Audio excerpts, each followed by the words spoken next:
말씀 출애굽기 20장 15절 말씀입니다.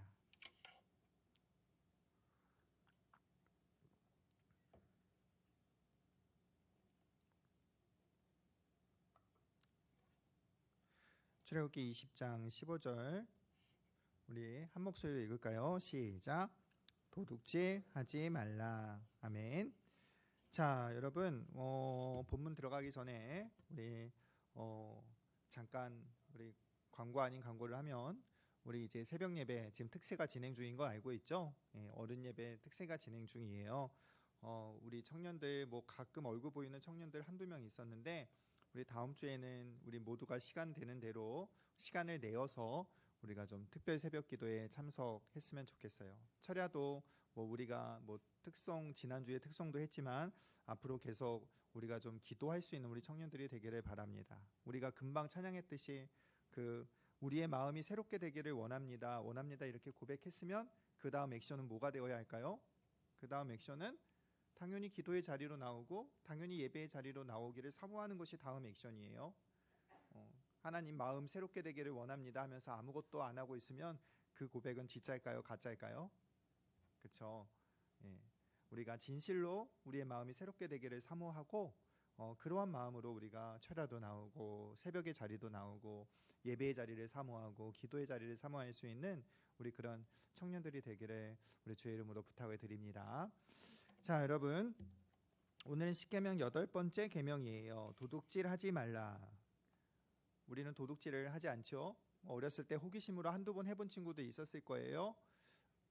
제가 어렸을 때는 늘 이렇게 그런 친구들이 있었어요. 이렇게 호기심 삼아서 이렇게 가게 가서 이렇게 사탕 하나 훔치고 뭐 과자 하나 훔쳐서 걸려갖고 뭐 이제 주인 아주머니한테 혼나고 주인 아주머니가 엄마한테 말하고 막 이런 일들이 있었는데 요즘은 도둑질하면 더 그게 상황이 심각한 거죠. 네, 어렸을 때 이런 호기심 외에는 우리가 살아가면서 도둑질한 적은 아마도 없을 것입니다. 그런데 여러분, 과연 오늘 성경에서 말씀하는 이 도둑질이 우리가 이해하는 형법으로 절도죄에 해당하는 그런 것만을 이야기하고 있는 것일까?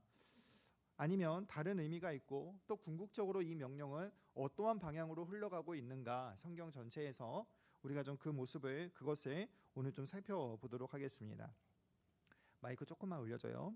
지난주에 우리가 살펴본 것처럼 간음하지 말라의 계명은 그것은 이웃의 가정을 지키기 위한 계명이에요.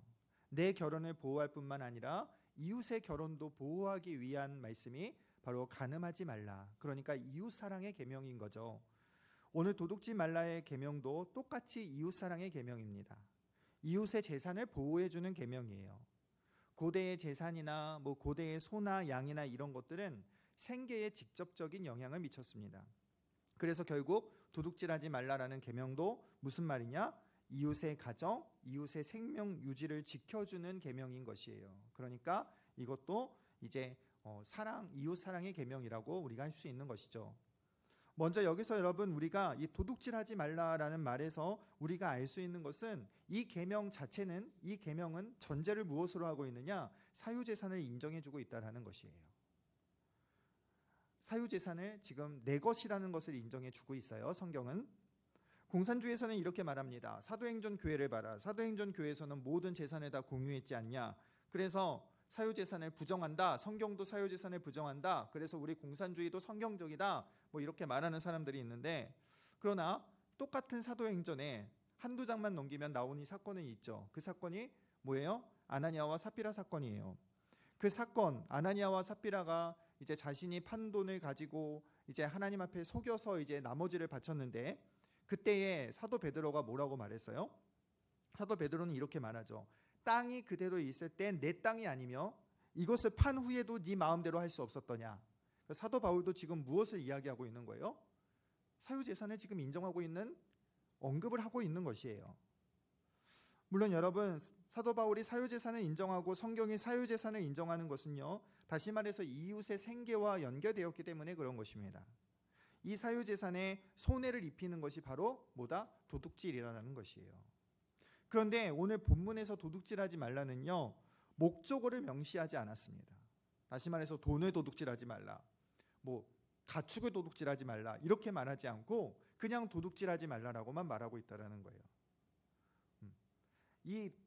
이 말은 무슨 말이냐? 그 뒤에 목적어는 아무거나 올 수 있다라는 것이 됩니다. 그래서 성경 전체에서 이 훔치다라는 동사는요, 여러 군데에서 사용했는데 우리가 아는 대로 재물을 훔치다, 또는 소나 양을 훔치다, 또는 사람의 마음을 훔치다, 또는 사람을 훔치다, 또는 하나님께 바쳐진 것을 훔치다라는 굉장히 포괄적인 단어로 사용되었다라는 것이에요. 그리고 또 하나, 이 도둑질이라는 단어는 가나브라는 동사인데 이 동사의 의미는 은밀하게 한 행위를 뜻하는 단어가 바로 이 단어예요. 그러니까 은밀한 절도 행위도 바로 여기에 들어간다라는 것입니다. 그러니까 성경이 말하는 절도 행위는 단순히 남의 돈과 어떤 뭐 소나 양의 어떤 그런 가치 있는 것들을 흠집내는 것, 훔쳐가는 것만을 말하는 것이 아니라 아주 포괄적으로 이야기를 하고 있고, 그리고 은밀하게 이득을 보는 행위도 도둑질로 보고 있다는 거예요. 다시 정리해서요, 성경이 말하는 도둑질은 포괄적이에요. 그리고 은밀하게 이득을 보는 행위도 도둑질이라고 정의하고 있다는 것입니다. 예를 들어서 여러분, 이런 것도 도둑질이 되겠죠. 예를 들어서 내가 물건을 샀어요. 이거는 샀는데 이제 내가 돈을 주고 이제 집 주인이 거스름돈을 걸러주는데 더 줬어. 어떻게 해요? 더 줬으면 이거를 가지면 은밀히 이득을 본, 나만 아는 이득을 본 것이 되므로 이건 역시 부지 중에 가져왔긴 했지만 이건 역시 도둑질이 된다라는 거예요. 동의합니까? 이것도 도둑질이 된다라는 거예요. 그러면 내가 더 받은 거스름돈을 어떻게 해야 된다? 다시 갖다 돌려주어야 한다라는 것이 됩니다. 학교에서 이런 경험을 많이 했어요. 저도 대학을 다닐 때 나는 늦게 대학을 다녔는데 학교 복사실에 가면 가끔 복사 카드가 꽂혀져 있어요. 복사 카드가 뭐 5,000원짜리도 있고 10,000원짜리도 있는데 이제 정신없이 막 복사하다가 그냥 복사 카드를 놔두고 그냥 가는 경우가 굉장히 좀 많았어요. 그러면 우리가 그 복사 카드를 발견하고 하나님 감사합니다 막 이러죠. 그러면서 그 복사 카드를 내 것인 양 다 써버려요. 이거는 아무도 몰라요. 은밀하게 내가 쓴 거예요. 이건 역시 뭐다? 이건 역시 도둑질이라는 거예요. 여러분, 더 나가서 남의 글도 함부로 쓰는 것도 도둑질이 되고, 컨닝도 은밀하게 남의 지식을 가져오는 거기에 그것도 도둑질이 되고, 여러분, 우리가 익히 하는 뭐 불법 복제나 불법 다운로드나 뭐 너무나 당연하듯이 편법을 이용해서 얻는 모든 유익마저도 다 어디에 속한다? 도둑질에 속한다라는 거예요. 그런데 여러분, 우리는요, 이런 일에 대하여 뭐 어때? 라는 생각을 하게 합니다. 더욱이 은밀한 일이니 나만 알고 있으니 어차피 주인도 없으니 라고 하며 정당화를 한다는 거예요. 그런데요, 사실 그것은요, 더 깊이 무엇을 자리 잡고 있느냐? 그 안에 내 은밀한 소유욕이 있기 때문에 그런 거예요. 도둑질 하지 말라라는 이 계명을 통해서 지적하는 것은요, 단순히 겉으로 드러나는 물건을 훔치는 행위가 아니라 그 마음속 깊이 있는 은밀한 소유욕에 관하여 지금 성경은 말하고 있는 것이에요. 그 소유욕으로 남이 의식을 하든지 못하든지 남의 재산에 피해를 주면 안 된다라는 것이 바로 성경이 말하는 도둑질이라는 개념이라는 것입니다. 오늘 우리에게도 이러한 은밀한 소유욕이 있어요. 그런데 이 은밀한 소유욕을 오늘 우리에게 이것을 제어하라고 오늘 본문을 통해서 말씀해 주고 있는 것입니다. 성경은요, 사유재산은 인정하지만 소유욕에 대해서는 반대하는 입장에 서 있어요. 왜냐하면 타락한 인간이 가진 소유욕은요, 반드시 하나님 앞에 불순종하게 하고 하나님을 반대하는 자리에 서기 때문에, 하나님을 의지하지 않는 자리에 서기 때문에 이 소유욕을 거부합니다. 그래서 잠언 기자는 이렇게 얘기해요. 여러분들 다 한 번씩 들어봤을 성경 구절인데 이렇게 얘기합니다. 나를 부하게도 마옵시고 나를 가난하게도 마옵소서. 내가 부해서 하나님을 모른다 할까 하오며 내가 가난하여 도둑질하고 내 하나님의 이름을 욕되게 할까 하나이다. 그러니까 소유욕이라는 것은요, 내가 모든 것을 막 가졌을 때 결국에는 내가 하나님을 모른다, 하나님을 의지하지 않는다, 하나님의 말씀을 모르겠다, 인간의 소유욕이 만들어낸 결론이 바로 이러한 것이라는 거예요. 그래서 성경은 뭐라고 말해요? 나를 부하게도 하지 마옵시고, 이 말은 내가 소유욕에 매여 살지 말게 하옵시고 라는 말로 바꿀 수 있다는 것이에요. 여러분, 이 잠언의 말씀에서 우리가 소유욕을 제어할 수 있는 그 키가 있는데, 그것은 여러분 뭐냐면요, 오늘 이 잠언의 고백처럼 나를 부하게도 마옵시고 가난하게도 하지 말라라는 거예요. 가난해서 내가 남의 물건을 훔치지 말게 하시고, 또 부하여서 소유욕에 불타 하나님을 모른다 하지 말게 하소서. 그러니까 어떻게 살아야 돼요? 필요한 만큼만. 다시 말해서 다른 말로 바꾸면 자족하는 삶이 소유욕을 제어하는 삶이 된다는 거예요. 소유욕을 제어하기 위해서, 내 소유욕을 이기기 위해서, 내 소유욕을 버리기 위해서 우리에게 필요한 삶이 있다면 그것은 여러분 자족하는 삶이라는 거예요. 다시 말해서 도둑질하지 말라의 적극적인 계명, 적극적인 실천은 무엇이냐? 그것은 자족하는 삶을 추구하는 것이에요. 히브리서는 그래서 이렇게 말합니다. 돈을 사랑하지 말고 소유를 사랑하지 말고 있는 바를 좋게 하라. 자족하는 마음이 있으면 경건에 큰 유익이 있으니라. 여러분, 부자가 나쁜다는 말이 아니죠. 부자가 비성경적이라는 말이 아닙니다. 열심히 일해서 여러분 돈 많이 벌고 열심히 노력해서 좋은 회사 다니는 것은 잘못된 것이 아니에요. 그러나 문제는 무엇이냐면 내 소유를, 돈을, 스펙을, 그것을 사랑하고 그것을 절대적으로 여기고 그것이 없으면 마치 죽을 것처럼 그 소유욕에 불타서 사는 것이 바로 문제라는 거예요. 그렇게 살게 되면 하나님을 잊어버린다라는 것이죠. 그렇게 살면 하나님 앞에 교만이 행할 수밖에 없다라는 거고, 그렇게 살면 소유에 헐떡이고 살면 결국에 시험과 올무와 해로운 욕심과 파멸과 멸망에 빠진다라고 히브리서가 그렇게 얘기하고 있는 것이에요. 여러분, 우리는요 소유욕을 버려야 합니다. 오늘 본문 도둑질하지 말라는 것은 다른 말로 소유욕을 버리라는 거예요. 그 소유욕을 버리기 위해서 우리가 어떻게 살아가야 하는가? 그것은 내가 오늘 자족하는 삶을 살아가야 하는 것입니다. 근데 여러분, 자족하는 삶을 사나요? 목사님께 사세요? 저도 힘들어요.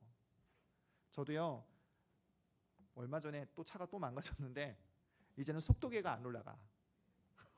속도계가 안 올라가서 어떤 분은 막 걱정을 해요. 속도계 안 올라가면 어때?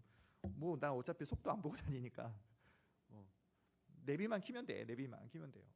근데 내 마음속엔 늘 이런 마음이 들어요. 이제 이 차 그만 타고 좋은 차 타고 싶다. 그런 생각이 들죠. 저도 그래요. 저도 좋은 차 갖고 싶고 좋은 거 다 하고 싶습니다. 우리는 이게 잘 안 돼요. 우리는 이게 자족하는 삶이 잘 안 됩니다. 이 정도 차만 있으면 또 감사하지, 이게 잘 안 되는 거예요. 그런데요, 사도 바울은요 이렇게 고백하잖아요. 내가 어느 형편이든지 자족하기를 배웠노라. 내가 궁핍에 처하든 내가 부에 처하든 내가 배부르든 배고프든 그것과 상관없이 나는 자족하며 산다. 나는 만족하며 산다. 어떻게 사도 바울은 여러분 이렇게 삶을 살 수가 있었을까요? 어떻게 여러분 우리가 이런 삶을 살 수 있을까요? 우리가 자족해야 하는 것은 알지만 현실에서는 우리가 사실 매우 힘들잖아요. 현실에서는 매우 부족함도 느끼고 매우 배고픔도 느끼고 매우 불편함도 느끼며 살아가는데, 하나님, 내가 어떻게 자족하며 살 수 있습니까? 사도 바울은 어떻게 자족하며 살 수 있었습니까? 사도 바울이 이어서 뭐라고 그래요? 빌립보서에서 내가 풍부에 처할 줄도 알고 비천에 처할 줄도 아는데 끝에 뭐라 그래요? 내게 능력 주시는 자 안에서 내가 이 모든 것을 할 수 있느니라. 그러니까 우리 사도 바울의 자족의 삶은 어디서 나왔는가? 우리의 자족의 삶은 어디서 나왔는가? 그것은 우리의 성격이나 무슨 우리의 능력이나 무슨 우리의 자질이 거기에서 나오는 것이 아니라, 바울이 긍정적인 성격이라서, 그래서 낙관적인 성격이라서 바울이 자족했던 삶을 살았던 것이 아니라, 사도 바울은 어디에 있었느냐? 능력 주시는 자 안에 있었기 때문에 그는 자족의 삶을 능히 살아갈 수 있었다는 거예요.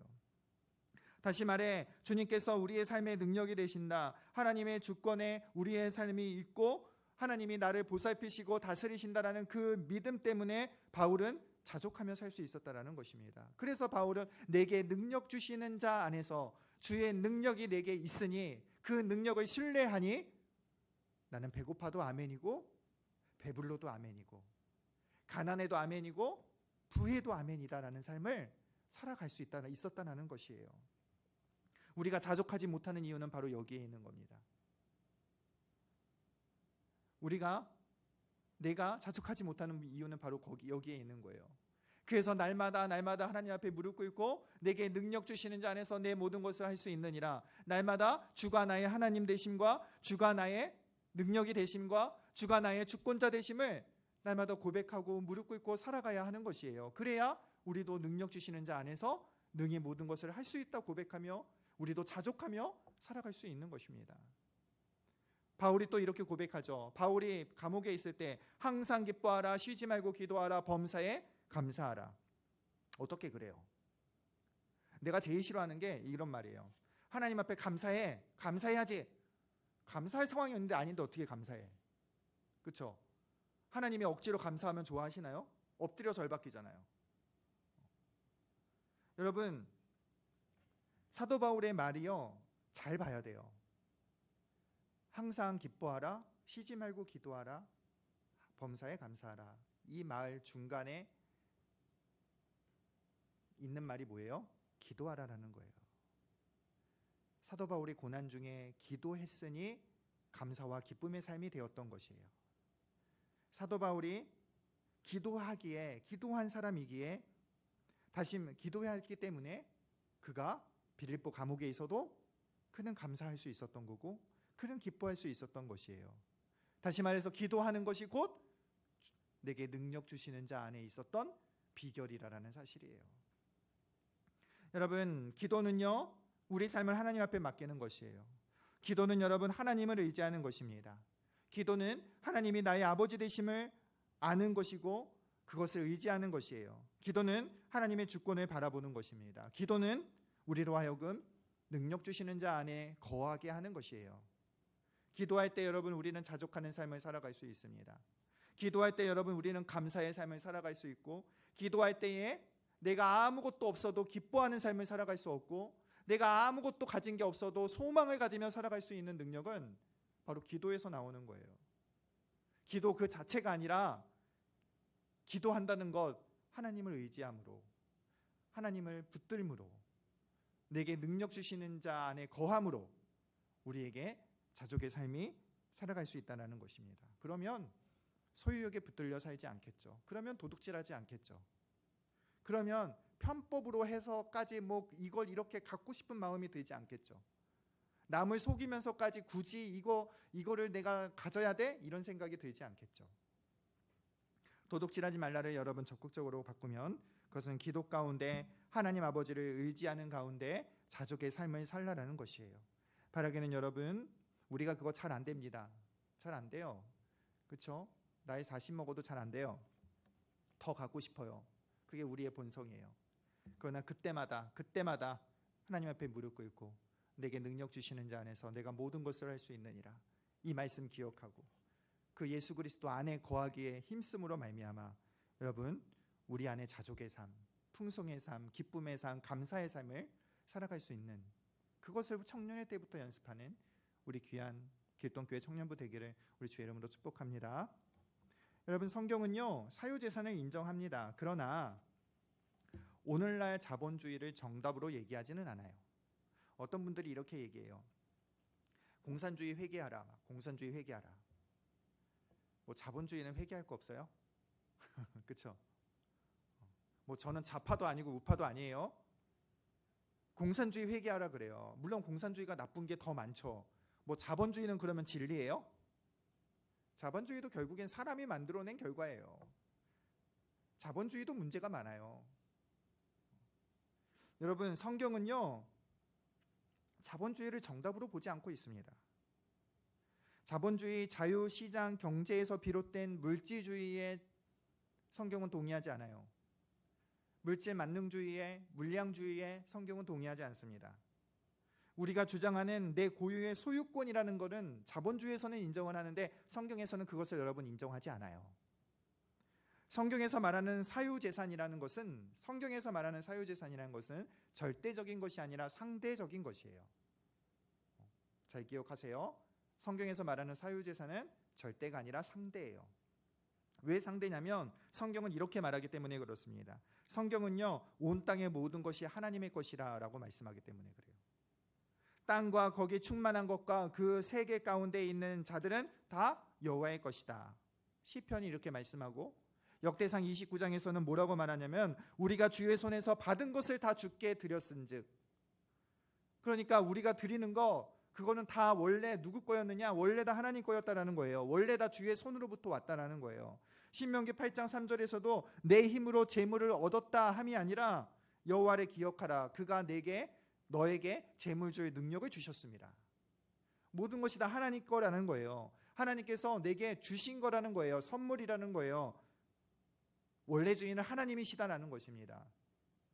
우리에게 잠시 선물로 맡겨주신 거라는 거예요. 그거를 뭐라 그래요? 그거를 청지기라고 하죠. 다시 말해 우리는 청지기로서 소유를 하는 것이에요. 원래 다 내 것이 아니에요. 하나님 것이에요. 우리는 청지기로서 하나님께서 주신 분량대로 이것을 잘 관리할 청지기로서의 책임이 우리에게 있다는 것이에요. 여러분, 도둑질하지 않는 방법이 뭐냐면요, 다시 말해서 소유욕에 매여 살지 않는 방법이 뭐냐면요, 자족하는 것과 함께 청지기적 삶을 살아가는 것이에요.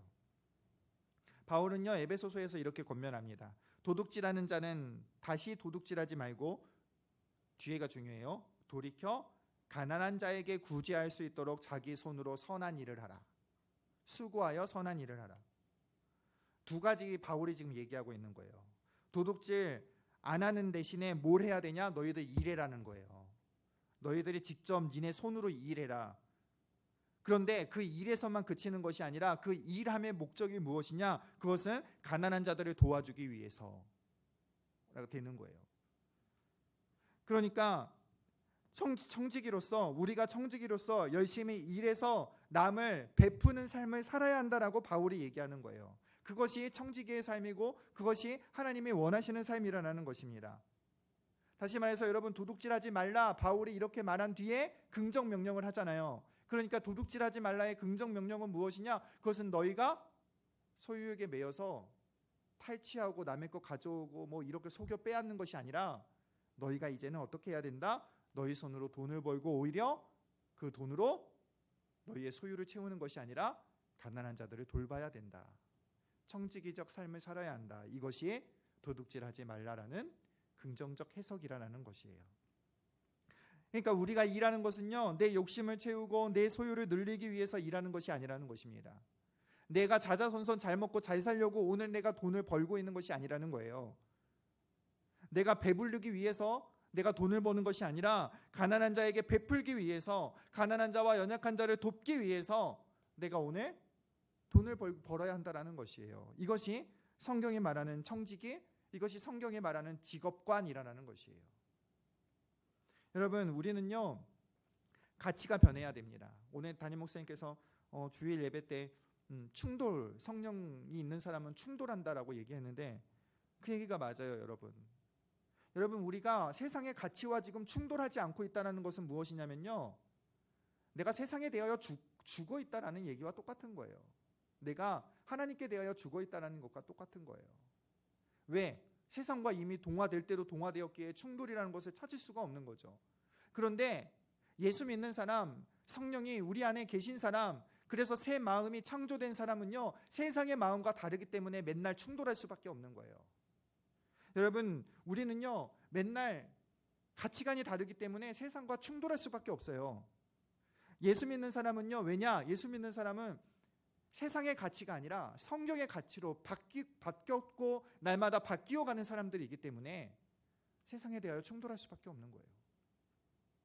직업에 대하여, 돈에 대하여 세상이 정해주는 그 돈, 세상이 정해주는 그 직업이 아니라 성경적인 직업관, 성경적인 돈에 대한 가치를 가지고 살아가는 사람들이, 그 사람들이 예수 믿는 하나님 나라의 새 백성이라는 거예요. 내 소유를 위한 직업, 내 욕망을 위한 돈이 아니라 청지기적 삶을 살기 위한 직업, 청지기적 삶을 살기 위한 돈이 되어야 한다라는 것이에요. 이것이 십계명이 말하는 이웃사랑이라는 거죠. 여러분, 우리는요 의도적으로 가족 형편에 따라서 청지기적 삶을 살아가야 합니다. 어려운데 어떻게 청지기적 삶을 살아갑니까? 여러분, 내가 오늘 먹고 죽을 것도 없는데 어떻게 청지기적 삶을 살아가요?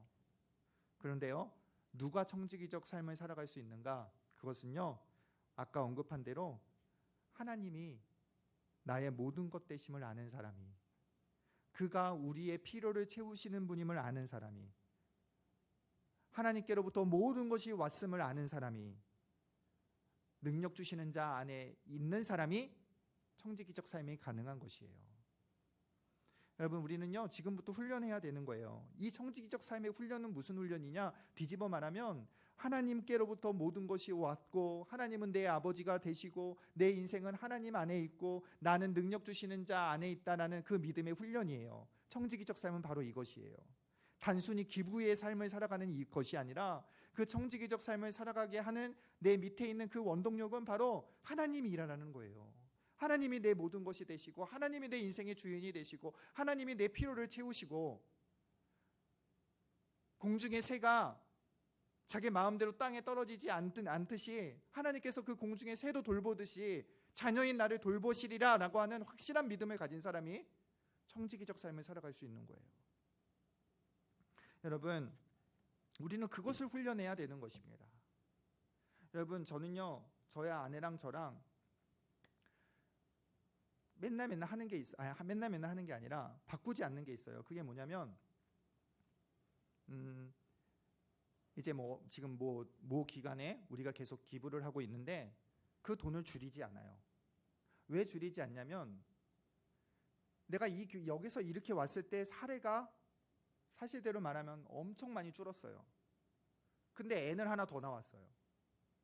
그런데요, 그 기부금을 줄이지 않았어요. 왜 줄이지 않았냐면요, 이 기부금은 하나님께서 내 인생을 책임지신다라는 내 믿음의 증거이기 때문에 줄이지 않았어요. 내가 이 돈 아껴서 이 돈 의지해서 사는 것이 아니라, 하나님이 내 월급이 줄어들었을지라도 하나님이 나를 먹여 살리신다라고 하는 그 믿음의 고백이 바로 내 청지기적 삶이었어요. 여러분, 이런 훈련을 지금부터 하셔야 돼요. 나중에 연봉 4천 되면 할게요. 그건 여러분들이 아는 다 거짓말이죠. 지금부터 우리는 청지기적 삶을 살아가야 합니다. 여러분, 젊었을 때에 핫플레이스 쫓아다니는 거 좋습니다. 그거 젊었을 때의 특권이에요. 그때 안 하면 언제예요? 나이 들어서 결혼하고 애 키우다 보면 그런데 못 가요. 지금 할 수 있는 특권이에요. 그거를 반대하는 건 아니에요. 그런데요, 핫플레이스를 다닌 것보다 더 귀중하고 더 중요한 가치가 있다는 사실을 우리는 기억해야 돼요. 그것은 뭐예요? 그것은 청지기적 삶을 살아가는 것이에요. 거기서 커피 10잔 먹는 거 한두 잔만 빼서 청지기적 삶을 살아가야 하는 거예요. 그것이 오늘 우리에게 하나님이 원하시는 삶이라는 것이에요. 바라기는 여러분, 주님 의지하는 삶, 주가 나의 공급자가 되심을 그 믿는 믿음으로, 여러분 그 믿는 믿음을 굳게 붙들어서, 그래서 그 믿음으로 말미암아 오늘 우리가 청지기적 삶을 살아가는, 그래서 하나님 기뻐하시는 이웃 사랑의 열매를 날마다 맺어갈 수 있는 우리 귀한 청년들 되기를 우리 주의 이름으로 축원합니다. 우리 일어나서 함께 찬양할까요? 주님과 함께하는